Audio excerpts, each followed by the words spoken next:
નમસ્કાર વિદ્યાર્થી મિત્રો, હું ભાવેશ વોરા આ વિડિયો લેક્ચરની અંદર આપ સૌનું હાર્દિક સ્વાગત કરું છું.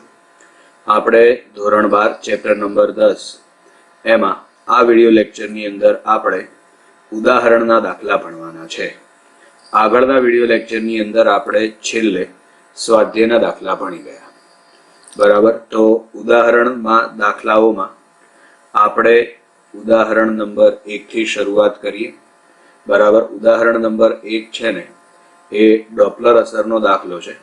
રકમ વાંચીએ એટલે વધારે ખ્યાલ આવે.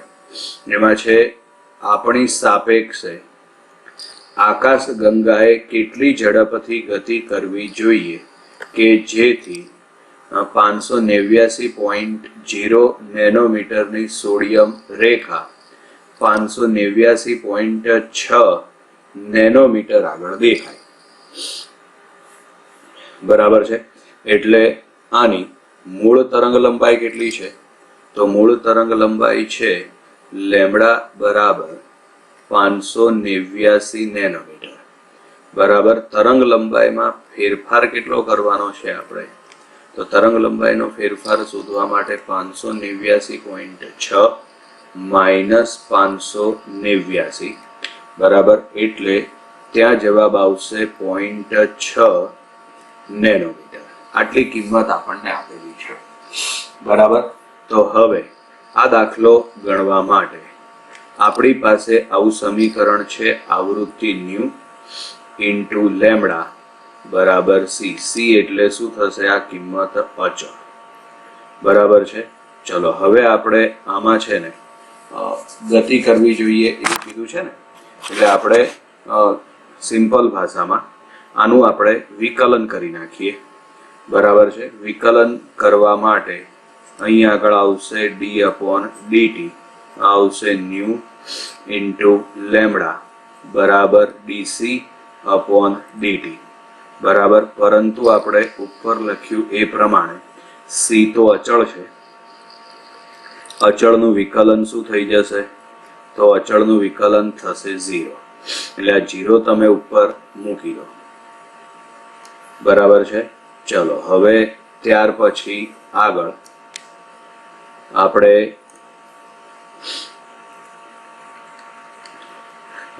ડાબી બાજુના પદનું વિકલન કરીએ તો એમાં વિકલન અંગે ગુણાકારનો નિયમ આવશે. બરાબર, ગુણાકારના નિયમ પ્રમાણે આવશે પહેલું પદ અચળ, બીજા પદનું વિકલન બરાબર છે વત્તા બીજું પદ અચળ અને સામે પહેલા પદનું વિકલન. એના બરાબર 0 લખાશે.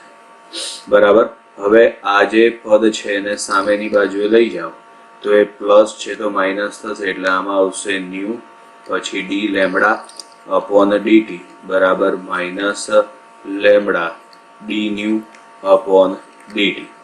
બરાબર, તો આના ઉપરથી લખાય ન્યુ ઇન્ટુ d લેમ્બડા બરાબર આવશે minus lambda into D new.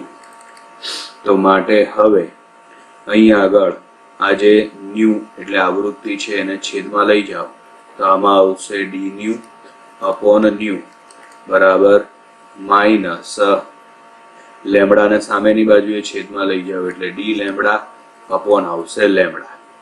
બરાબર છે, અથવા તો આ સમીકરણને આપણે આવી રીતે પણ લખી શકીએ, ડેલ્ટા ન્યુ અપોન ન્યુ બરાબર minus delta lambda upon lambda.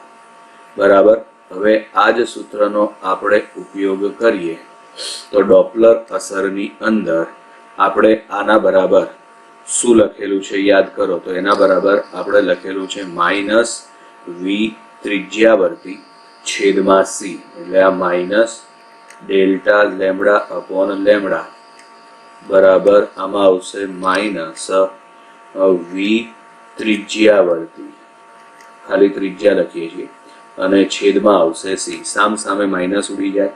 આપણે વી ત્રિજ્યાવર્તી શોધવાનું છે, એને તમે સૂત્રનો કરતા બનાવી દો એટલે ડેલ્ટા લેમ્બડા ઇન્ટુ સી છેદમાં આવશે લેમ્બડા. ચલો, ડેલ્ટા લેમ્બડા એટલે તરંગ લંબાઈનો ફેરફાર, જે સામે આપણે લખેલો છે આ છે 0.6 નેનોમીટર. નેનોમીટર એટલે 10⁻⁹ સી બરાબર આવશે 3 × 10⁸ છેદમાં તરંગ લંબાઈ લેમ્બડા. તરંગ લંબાઈ લેમ્બડા બરાબર 589 નેનોમીટર. નેનોમીટર એટલે 10⁻⁹ 10⁻⁹ 10⁻⁹ આ બંને ઉડી જશે. બરાબર છે. પાછળ 8 ઘાત બાકી વધે.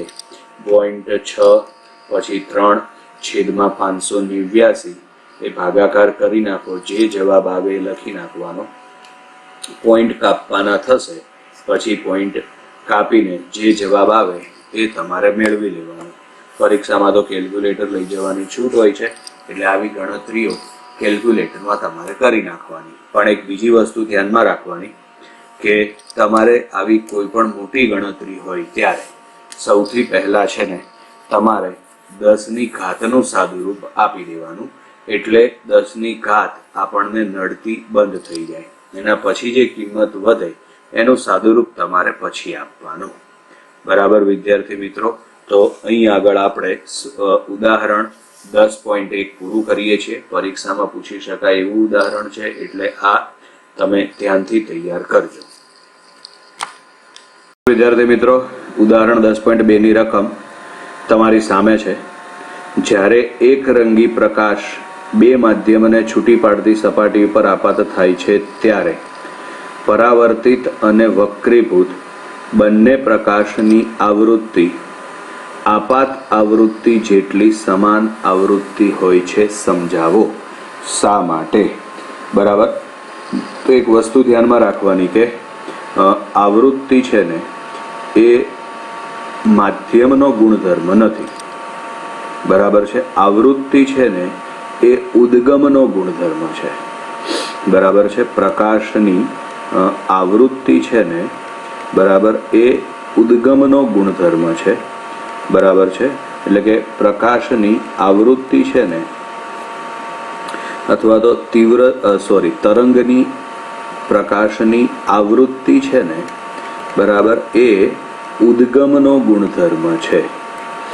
ઉદ્ગમનો ગુણધર્મ છે. એટલે કે આવૃત્તિ છે ને એ ઉદ્ગમ ઉપર આધાર રાખે છે. તેના ઉપર આધાર રાખે છે? આવૃત્તિ એ ઉદ્ગમ ઉપર આધાર રાખે છે. એ માધ્યમ ઉપર આધાર રાખતી નથી. એટલે પ્રકાશ છે ને એક માધ્યમમાંથી જ્યારે બીજા માધ્યમમાં જાય ત્યારે આવૃત્તિ બદલાતી નથી. આવૃત્તિ અચળ જળવાઈ રહે છે. પછી દાખલાનો બીજો ભાગ. જ્યારે પ્રકાશ પાતળા માધ્યમમાંથી ઘટ માધ્યમમાં ગતિ કરે ત્યારે ઝડપ ઘટે છે. શું ઝડપનો ઘટાડો પ્રકાશ તરંગ દ્વારા લઈ જવાતી ઉર્જામાં ઘટાડો સૂચવે છે? બરાબર છે. તો એની અંદર જવાબ આવશે ના. ફરીથી સમજજો. બીજો ભાગ શું કહે છે? પ્રકાશ જ્યારે પાતળા માધ્યમમાંથી ઘટ માધ્યમમાં ગતિ કરે ત્યારે ઝડપ ઘટે. આ આપણને ખબર છે. હવે આગળ પ્રશ્ન આપણને પૂછેલો છે, શું ઝડપનો ઘટાડો પ્રકાશ તરંગ દ્વારા લઈ જવાતી ઉર્જામાં ઘટાડો સૂચવે છે? તો જવાબ આવશે ના. એનું કારણ કે તરંગ દ્વારા ઉત્સર્જિત ઉર્જા તરંગના કંપ વિસ્તાર ઉપર આધાર રાખે છે. બરાબર છે. તરંગ દ્વારા ઉત્સર્જિત ઉર્જા યાદ રાખજો. તરંગ દ્વારા ઉત્સર્જાતી ઉર્જા એ તરંગના કંપ વિસ્તાર પર આધાર રાખે છે, નહીં કે ઝડપ ઉપર. એટલે કંપ વિસ્તાર ઉપર તે આધાર રાખે છે. બરાબર. ચલો પછી આગળ હવે સી ભાગ અને દાખલાનો છેલ્લો ભાગ. એમાં છે પ્રકાશના તરંગ સ્વરૂપમાં પ્રકાશની તીવ્રતા તરંગના કંપ વિસ્તારના વર્ગ પરથી નક્કી કરવામાં આવે છે. એટલે આગળ આપણે એવું ભણી ગયા છીએ કે પ્રકાશ છે ને એ બે સ્વરૂપ ધરાવે છે. બરાબર છે. પ્રકાશ એ કણ સ્વરૂપ ધરાવે છે અને પ્રકાશ એ તરંગ સ્વરૂપ ધરાવે છે. પ્રકાશનું કણ સ્વરૂપ એને આપણે ફોટોન કહીએ છીએ. અને તરંગ સ્વરૂપ છે ને આના માટે તમને રકમમાં આપેલું છે કે પ્રકાશનું તરંગ સ્વરૂપ જ્યારે સ્વીકારવામાં આવે ત્યારે પ્રકાશની જે તીવ્રતા છે એ કંપ વિસ્તારના વર્ગના સમપ્રમાણમાં હોય છે. અને પ્રકાશને જ્યારે ફોટોન તરીકે સ્વીકારવામાં આવે ત્યારે શું થશે એ આપણે નક્કી કરવાનું છે. તરંગ સ્વરૂપ છે ત્યાં તીવ્રતા I ચલે છે a², પણ ફોટોન માટે બરાબર છે, તો ફોટોન માટે તીવ્રતા I બરાબર સૂત્ર આવશે U/AT બરાબર છે. આ તીવ્રતાનું સૂત્ર થાય બરાબર. એટલે કે એકમ સમયમાં એકમ આડછેદમાંથી પસાર થતી વિકિરણ ઉર્જા અથવા તો ફોટોનની ઉર્જા, ઉપર U છે ને ઉર્જા દર્શાવે છે બરાબર છે. તો એક ફોટોનની ઉર્જા શું આવશે? hf અથવા તો hν. તો n ફોટોનની ઉર્જા nhν થશે at. એટલે આ સૂત્ર પરથી આપણે તીવ્રતા આપી શકીએ છીએ બરાબર છે. એટલે આની અંદર જો તીવ્રતા લખવી હોય તો એમાં લખવાનું એકમ સમયમાં એકમ આડછેદમાંથી પસાર થતા ફોટોનની સંખ્યા પરથી તીવ્રતા નક્કી કરવામાં આવે છે બરાબર. જો પ્રકાશનું કણ સ્વરૂપ એટલે કે ફોટોન સ્વરૂપ સ્વીકારવામાં આવે તો તીવ્રતા કઈ રીતે નક્કી થાય? તો એકમ સમયમાં એકમ આડછેદમાંથી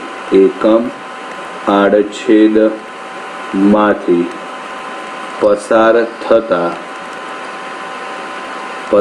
થતા ફોટોનની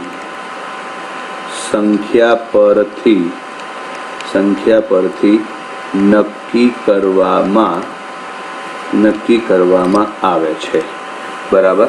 એટલે આ રીતે ABC 3 જવાબ આપણને મળી શકે બરાબર. અહીંયા આગળ આપણે ઉદાહરણ 10.2 પૂરું કરીએ છીએ. નમસ્કાર વિદ્યાર્થી મિત્રો, ઉદાહરણ 10.3ની રકમ તમારી સામે છે. રકમ આ પ્રમાણે છે: 2 સ્લિટ વચ્ચેનું અંતર 1 મિલીમીટર. તો 2 સ્લિટ વચ્ચેનું અંતર એટલે કે સ્મોલ d બરાબર 1 મિલીમીટર. પડદો 1 મીટર દૂર રાખવામાં આવે છે એટલે કેપિટલ D બરાબર 1 મીટર થશે. જ્યારે 500 નેનોમીટર તરંગ લંબાઈનો બ્લુ ગ્રીન પ્રકાશ વાપરવામાં આવે ત્યારે બ્લુ ગ્રીન પ્રકાશ એટલે એની તરંગ લંબાઈ લેમ્બડા બરાબર 500 નેનોમીટર થશે. હવે ત્યારે સલાકાઓ વચ્ચેનું અંતર કેટલું થશે? સલાકા વચ્ચેનું અંતર એના માટેનું સૂત્ર આપણે થિયરીમાં ભણી ગયા છીએ. 2 ક્રમિક પ્રકાશિત અથવા અપ્રકાશિત સલાકા વચ્ચેનું અંતર બીટા બરાબર lambda capital D upon small d. બસ દાખલો પૂરો થઈ ગયો. કિંમત મૂકો, સાદું રૂપ આપો અને જવાબ. આવા દાખલાઓ MCQ સ્વરૂપે પૂછી શકાય છે બરાબર. ગયા વર્ષે એટલે કે 2020માં આપણે માર્ચની પરીક્ષામાં જે MCQ પૂછાયા હતા એમાંથી મોટા ભાગના જે MCQ હતા ને એ આવા નાના દાખલાઓમાંથી જ લીધા હતા. એટલે નાના દાખલા પરીક્ષામાં નહીં પૂછાય એવું નહીં માનવાનું. આ બધા દાખલાઓ ગુજકેટ માટે અથવા તો 1 માર્ક્સના MCQની અંદર પૂછી શકાય બરાબર. એનું કારણ કે તમને બધી ડિટેલ્સ આપેલી છે, ખાલી કિંમત મૂકવાની અને સાદું રૂપ આપવાનું. લેમ્બડા બરાબર મૂકી દો 500 નેનોમીટર, 500 ગુણ્યા 10⁻⁹. કેપિટલ D બરાબર 1, સ્મોલ d બરાબર 1 ગુણ્યા 10⁻3. તો હવે આના ઉપરથી તો જવાબ પણ આપણે લખી શકીએ બરાબર છે.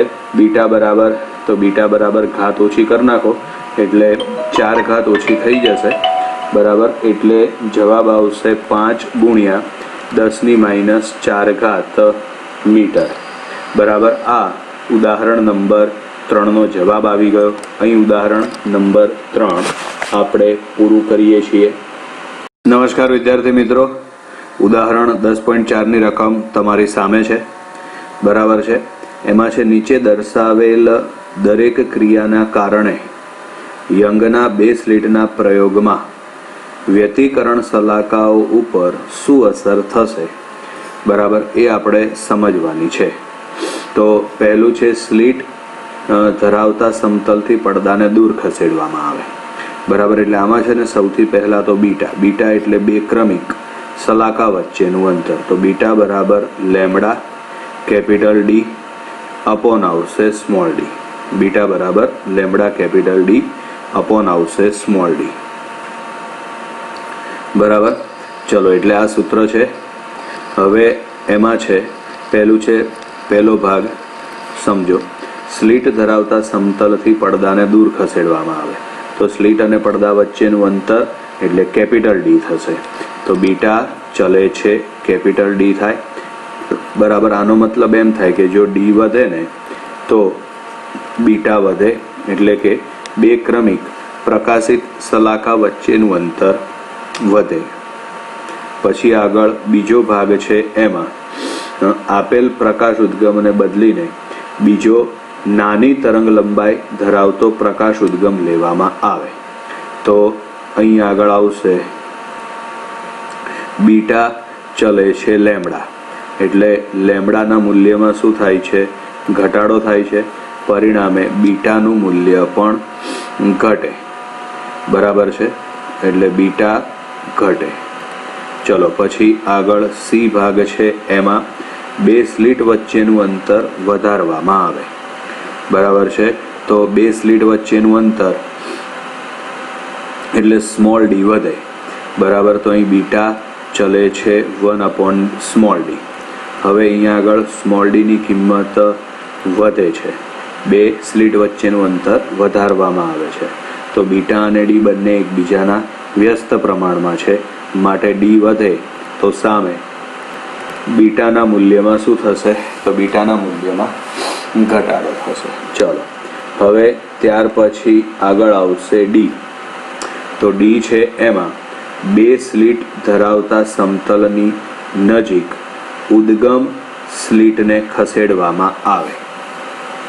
તો અહીં આગળ આપણે માની લઈએ, ધારો કે ઉદ્ગમનું માપ, બરાબર, ઉદ્ગમનું માપ સ્મોલ એસ છે અને બે સ્લિટ ધરાવતા સમતલથી તેનું અંતર કેપિટલ એસ છે, બરાબર. બે સ્લિટ ધરાવતા સમતલથી ઉદ્ગમનું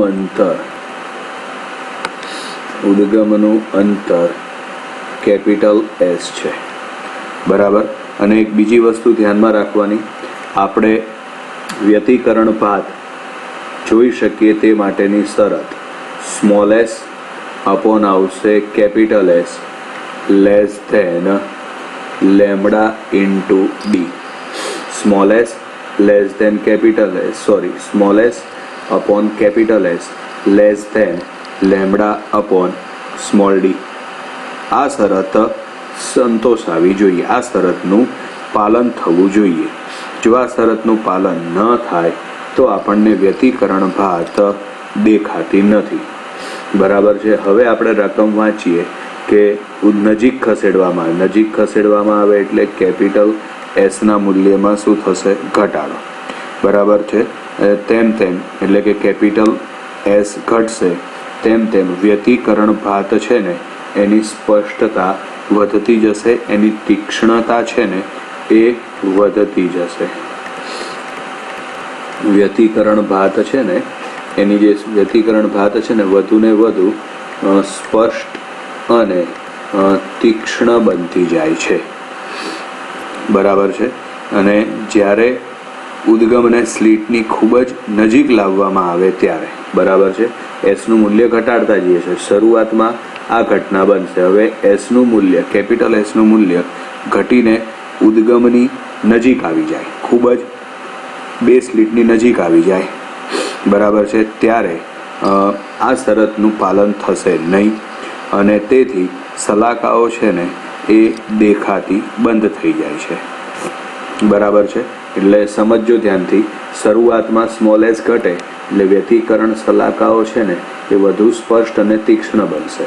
પણ ધારો કે હજી આપણે એસ ઘટાડતા જઈએ છીએ, પરિણામે ઉદ્ગમ છે ને એ બે સ્લિટના સમતલની બહુ જ નજીક આવી જાય છે, બે સ્લિટના સમતલની નજીક આવી જાય છે, બરાબર છે. પરિણામે પરિસ્થિતિ એવી આવશે કે હવે વ્યતિકરણ ભાત દેખાવાની બંધ થઈ જશે, કારણ કે ઉપર જે શરત લખી એ શરતનું પાલન થશે નહીં, બરાબર. ચલો ત્યાર પછી આગળ ઈ ભાગ છે, એમાં ઉદ્ગમ સ્લિટની પહોળાઈ વધારવામાં આવે, બરાબર છે. ઉદ્ગમ સ્લિટની પહોળાઈ વધારવામાં આવે તો એક વસ્તુ ધ્યાનમાં રાખવાનું, જેમ જેમ આપણે સ્લિટની પહોળાઈ વધારતા જઈએ ને તેમ તેમ વ્યતિકરણ ભાત છે ને એ ઓછી સ્પષ્ટ થતી જાય છે.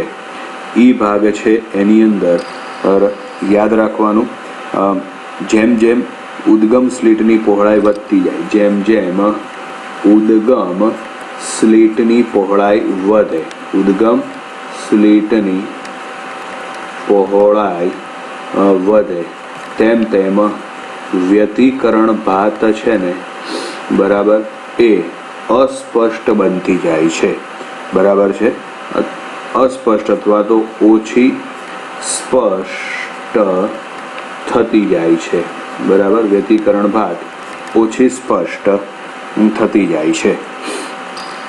અને પછી ઉપરની જે શરત આપણે લખી, બરાબર છે, એ શરતનું પાલન ન થાય પછી આપણને વ્યતિકરણ ભાત દેખાવાનું બંધ થઈ જશે. ચલો પછી આગળ એફ છે, એમાં એક રંગી પ્રકાશ ઉદ્ગમના બદલે સફેદ પ્રકાશ લેવામાં આવે, બરાબર છે. આપણે નોર્મલી વ્યતિકરણમાં એક રંગી પ્રકાશ ઉદ્ગમ લઈએ છીએ, બરાબર છે, પણ એક રંગી પ્રકાશ ઉદ્ગમના બદલે ધારો કે સફેદ પ્રકાશ લેવામાં આવે. હવે એક વસ્તુ ધ્યાનમાં રાખો, સફેદ પ્રકાશ છે ને એ જાનીવાલી પીનારા એમ કુલ 7 રંગનો બનેલો હશે, બરાબર છે. જ્યારે સફેદ પ્રકાશ વાપરવામાં આવે ત્યારે, બરાબર, મધ્યમાં જે પ્રકાશિત શલાકા દેખાય આ પ્રકાશિત શલાકા સફેદ રંગની હશે, બરાબર છે. અને સફેદ શલાકાની બંને બાજુ તદ્દન નજીક રાતા રંગની શલાકાઓ આવેલી હશે, બરાબર છે. અને પછી જેમ જેમ દૂર જતા જઈએ ને તેમ તેમ એનો જે રંગ છે એ બદલાતો જશે, અને સૌથી દૂર આવેલી જે શલાકા હશે, બરાબર, એ જાંબલી રંગની હશે. સૌથી દૂર જે આવેલી શલાકા હશે એ જાંબલી રંગની હશે, નજીકની શલાકા રાતા રંગની હશે, અને બરાબર વચ્ચે જે શલાકા મળશે એ શલાકા સફેદ રંગની હશે. બીજી રીતે કહીએ તો આપણને 7 રંગનો વર્ણપટ જોવા મળશે, બરાબર વિદ્યાર્થી મિત્રો.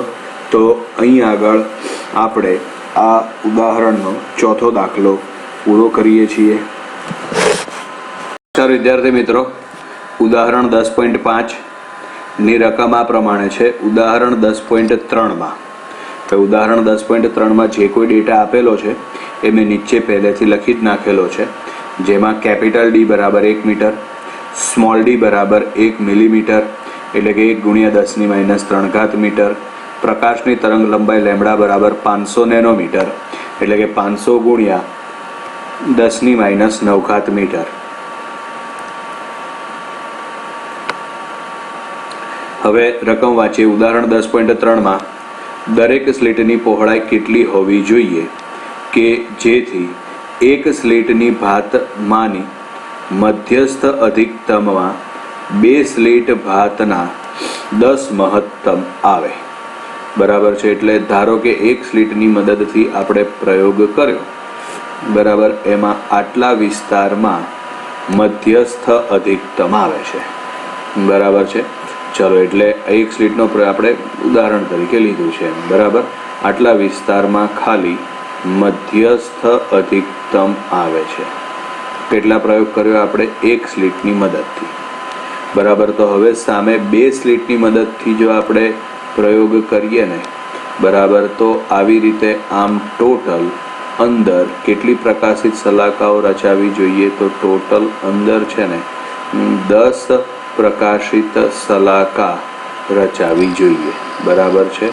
આ રીતે આમાં પહેલી પ્રકાશિત સલાખા, બરાબર, પછી આ બીજી પ્રકાશિત સલાખા, પછી આ ત્રીજી પ્રકાશિત સલાખા, આવી ટોટલ કેટલી સલાખાઓ આવશે? 10 સલાખા. આવું આપણને કીધેલું છે. બરાબર, રકમ ખબર પડી ગઈ. બરાબર, એક સ્લીટની મદદથી આપણે પ્રયોગ કરીએ ને એટલે આ છે એનું મધ્યસ્થ અધિકતમ. બરાબર છે. એની અંદર 2 સ્લીટની મદદથી પ્રયોગ કરીએ તો આટલાની અંદર કેટલી સલાખાઓ આવવી જોઈએ? તો એમાં છે ને ટોટલ 10 સલાખા આવવી જોઈએ. બરાબર, ચલો હવે ઉદાહરણ 10.5 છે, એમાં આપણે હવે ગણતરી કરીએ. બરાબર છે. તો યંગના પ્રયોગમાં મળતી n વ્યતિકરણ સલાખા વચ્ચેનું અંતર. આપણને ખબર છે કે 2 ક્રમિક સલાખા વચ્ચેનું અંતર શું આવે? તો 2 ક્રમિક સલાખા વચ્ચેનું અંતર, તો આ અંતર છે lambda capital D upon small d. હવે આવી રીતે આપણે ટોટલ n ક્રમિક સલાખા વચ્ચેનું અંતર, જેને આપણે xn કહી દઈએ, તો આ અંતર આવશે n lambda capital D upon small d. ચલો આમાંથી આપણે કેપિટલ D ને છેદમાં લઈ જઈએ તો xn અપોન કેપિટલ D બરાબર આમાં આવશે n લેમ્બડા અપોન આવશે સ્મોલ d. બરાબર છે. હવે xn અપોન કેપિટલ D એના બરાબર થીટા. કઈ રીતે સમજો? અહીં સાઈડમાં આકૃતિ દોરીને હું સમજાવું છું. બરાબર છે. આ પડદો છે. બરાબર. હવે ધારો કે nમી સલાખા અહીં આગળ મળે છે, અથવા તો આપણે 10મી ક્રમ છે 10મી ત્યાં લઈ લઈએ, માનો કે ત્યાં મળે છે. બરાબર છે. તો હવે આ જે ખૂણો છે આ ખૂણો થીટા થશે. આ જે અંતર છે એને આપણે xn કહીએ છીએ. સ્લીટ અને પડદા વચ્ચેનું અંતર એને આપણે કેપિટલ D કહીએ છીએ. તો આકૃતિ ઉપરથી બોલો tan થીટા બરાબર શું લખાય? તો tan થીટા બરાબર લખાય xn અપોન કેપિટલ D. પણ અહીં ખૂણાઓ છે ને એ અત્યંત નાના હશે, એટલે tan theta nearly equal to theta, એટલે થીટા બરાબર શું લખાશે? xn upon capital D. બરાબર. આ વસ્તુ છે ને એ તમારે દાખલામાં લખવાની જરૂર નથી. આ માત્ર છે ને તમારી સમજૂતી માટે છે. દાખલા માટે તો આપણે અહીં ડાયરેક્ટ જ લખી નાખવાનું, પરંતુ tan theta nearly equal to theta equal to આવશે xn અપોન કેપિટલ D. આ કિંમત તમે ઉપરની બાજુએ મૂકી દો. બરાબર. કિંમત ઉપરની બાજુએ મૂકી દો એટલે થીટા બરાબર શું આવશે? n lambda upon small d. બરાબર. થીટા n લખીએ અને આપણે આપી દઈએ સમીકરણ નંબર 1. બરાબર છે. આપણે કઈ સલાખા લેવાની છે? તો કે 10મી. તો અહીં આગળ 10 સલાખાઓ આવી જોઈએ એટલે થીટા 10 બરાબર સ્મોલ n ના બદલે તમે 10 લખી નાખો. લેમ્બડા અપોન સ્મોલ d, સમીકરણ નંબર 2. ચલો હવે ત્યાર પછી આગળ વિવર્તન માટે, વિવર્તનની ઘટનામાં મધ્યસ્થ અધિકતમની કોણીય પહોળાઈ. વિવર્તનની ઘટનામાં મધ્યસ્થ અધિકતમની પહોળાઈ,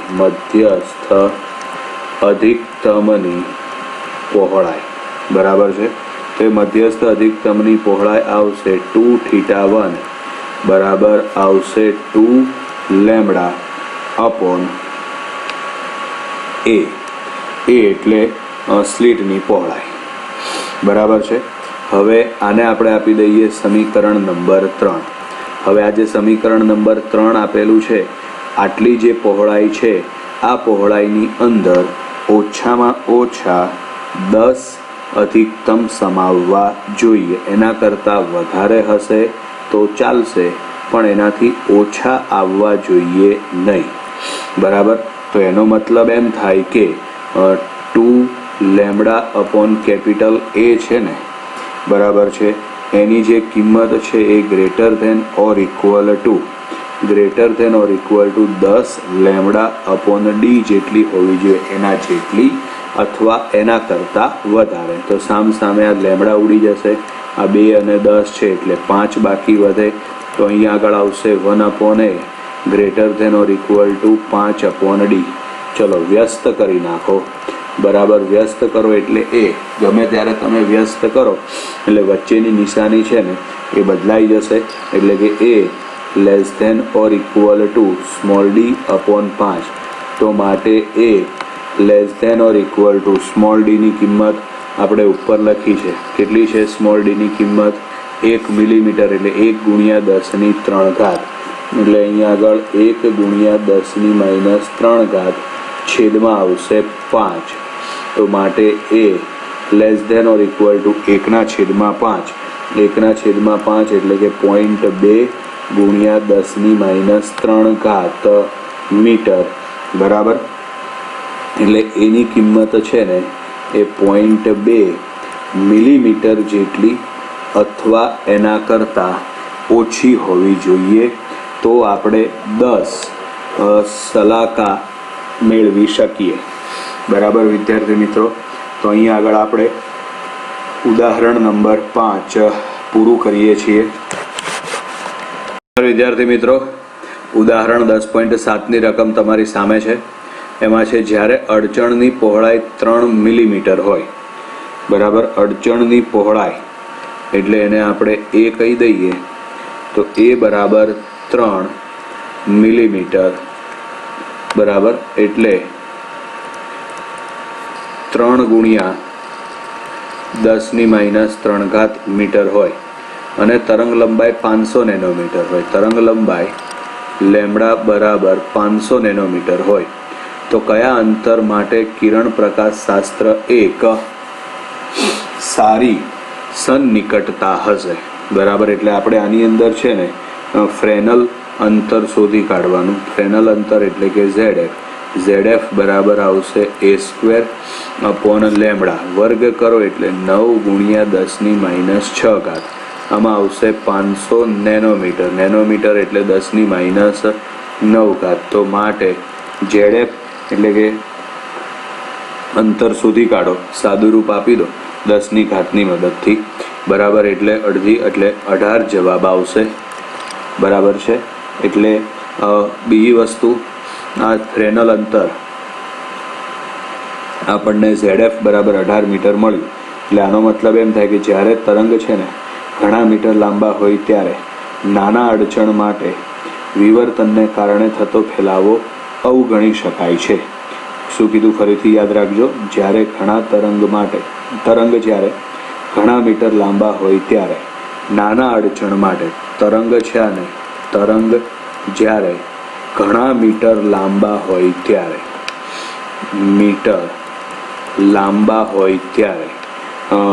વિવર્તનના કારણે થતો ફેલાવો છે ને એ અવગણી શકાય છે. બીજી રીતે કહીએ ને તો વિવર્તન થતું નથી. બરાબર છે, એટલે આ વસ્તુ તમારે યાદ રાખવાની રહેશે. બરાબર, તો અહીં આગળ આપણે આ ઉદાહરણનો 7મો દાખલો પૂરો કરીએ છીએ.